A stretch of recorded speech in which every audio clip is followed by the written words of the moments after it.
शक्तीपीठ महामार्गाच्या समर्थनात कोल्हापुरात मोर्चा काढण्यात आलाय। गडहिंग्लज शहरातल्या मुख्य मार्गावर ही पदयात्रा काढण्यात आली। महामार्गाचा विरोध करणाऱ्यांचा मोर्चेकरांकडून निषेध करण्यात आला। शक्तीपीठ महामार्गाच्या समर्थनात कोल्हापुरात मोर्चा काढण्यात आला।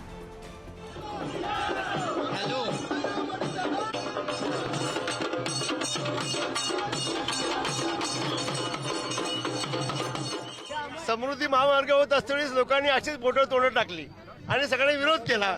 आज समृद्धी महामार्ग झाला, आज नागपूर पासून मुंबईपर्यंत झाल्यामुळे आज मराठवाडा असेल, आपला ठाणा भाग असेल किंवा अखंड बऱ्यापैकी महाराष्ट्राचा भाग जो दुर्गम भाग आज तो रस्ता झाल्यामुळे आज देशातल्या परदेशातल्या इंडस्ट्री आले, आज आम्हाला तरुणांना रोजगार निर्माण झाला आणि त्या धर्तीवरती हा शक्ती मार्ग भक्ती मार्ग नागपूर पासून गोव्यावर जोडल्यामुळे पार दिल्लीपासून जे मोठमोठे कंटेनर गाड्या, मोठमोठे उद्योगधंदे यासाठी एक वाव मिळाला।